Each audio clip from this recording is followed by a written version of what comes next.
बिस्मिल्लाहिर्रहमानिर्रहीम। अस्सलामु अलैकुम वरहमतुल्लाहि वबरकातुहू।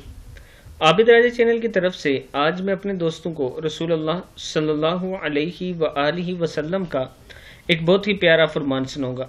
आपने इस पर ज़रूर अमल करना है। रसूलुल्लाह सल्लल्लाहु अलैहि वआलिहि वसल्लम ने इरशाद फरमाया, नामहरम औरतों के पास जाने से बचो।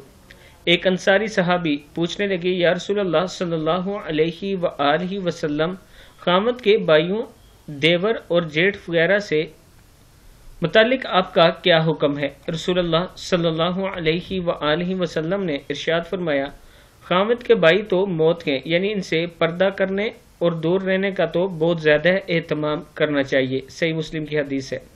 इसका हरगिज़ ये मतलब नहीं कि आज ही आप घर में ये शोर शराबा शुरू कर दें कि हमने अलग रहना है। एक घर में भी रह के आप पर्दा कर सकती हैं, इसमें कोई मसला नहीं है।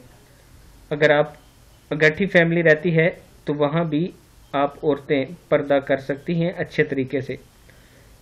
आपने इस पर इस तरह अमल करना है, इस तरह नहीं कि खामद को आज से ही कहना शुरू कर दें कि हमने अलग घर में रहना है इसलिए कि यह हदीस हमने सुनी है। हदीस बयान करने का मकसद सिर्फ ये है कि आप पर्दा करना सीख जाएं, और पर्दा एक जगह रह के भी हो सकता है। बड़ी चादर सर पे रख सकती हैं, पर्दा कर सकती हैं। आपने इस पर ज़रूर अमल करना है।